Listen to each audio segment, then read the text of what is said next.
Und zwar geht es heute um das BMX von meinem Bruder, was ich ja schon im letzten Video angekündigt habe. Es war heute der Bike-Check von dem Fahrrad und ja, ich würde sagen, wir quatschen gar nicht mehr lange, sondern legen sofort los.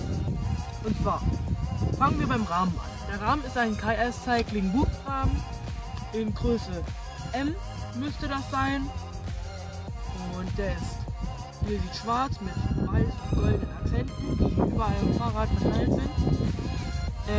Ja, und dann würde ich sagen, Felgen sind auch von KS Cycling Felgen, die ganz normalen BMX 20 Zoll Felgen. Da drauf sind die KS Cycling Mäntel verbaut. Drin sind zwei Fischer-Schläuche, 20 Zoll, mit 4,5 Bar Luftdruck. Die machen gerade Sinn, wenn du im Skatepark zum Beispiel fährst, dann rollst du halt schneller. Bremsen sind von Tektro, die ganz normalen. Hinten wie vorne. Ich muss sagen, vorne bin ich mit der Bremse etwas unzufrieden, weil die einfach nicht das macht, was sie soll. Hinten funktioniert es wunderbar und ja, dann muss ich wahrscheinlich nochmal den Rotor. Und dann sind wir auch schon beim Stichwort, und zwar Rotor. Das hier ist der Rotor.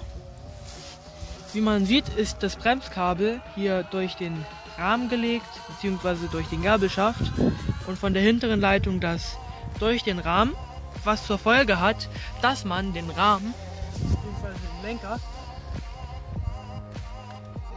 unendlich drehen kann und somit Tricks wie Tailwhip, Barspin einfach viel einfacher gehen, was einfach beim BMX wirklich sehr schön ist. Und ja, wo geht's weiter? Ja, ach genau, der ist übrigens auch von KS Cycling. So, Griffe sind von NS Bikes, der Pilgrim Signature Edition. Ja, NS Bikes. Ich bin die auch eine lange Zeit gefahren auf meinem Dirtjump Bike und war immer sehr gut. Wo machen wir weiter? Lenker und Vorbau. Lenker und Vorbau ist ebenfalls das ganz normale von KS Cycling mit neu lackiert worden in einem Shiny Black und Gold. Hier in der Mitte sieht wirklich sehr schön aus, wenn man davor steht. Die Bremshebel gefallen mir ehrlich gesagt nicht so sehr von der Farbe her, weil das passt nicht so ganz, aber ansonsten ja. Wo geht's weiter? Beim Antrieb geht's weiter. Und zwar haben wir hinten ein 13 Zähne Freilauf montiert und vorne ein 32 Zähne Blatt. Und die Übersetzung zu BMX eigentlich wirklich sehr chillig.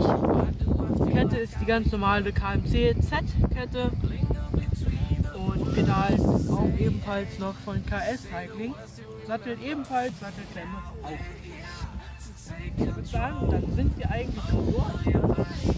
Jetzt kommt gerade die Sonne raus und ja, vielleicht kommen noch ein paar Clips von dem Fahrrad, beziehungsweise es kommen noch ein paar Clips von dem Fahrrad. Vielleicht fahren wir jetzt noch ein bisschen mit dem Fahrrad irgendwo rum, machen noch ein paar Tricks. Ansonsten ist jetzt das Video vorbei, mal schauen. Wir schwenken uns da weiter. Ich schlage Ihnen auch noch rein, was passiert. Ja. So Freunde, wir sind heute doch nicht mehr zum Fahren gekommen leider. Ja, das war's jetzt also von dem Video. Ich schlage jetzt in die Kamera, dann kommen noch ein paar Shots von dem Fahrrad. Und dann war's das für heute.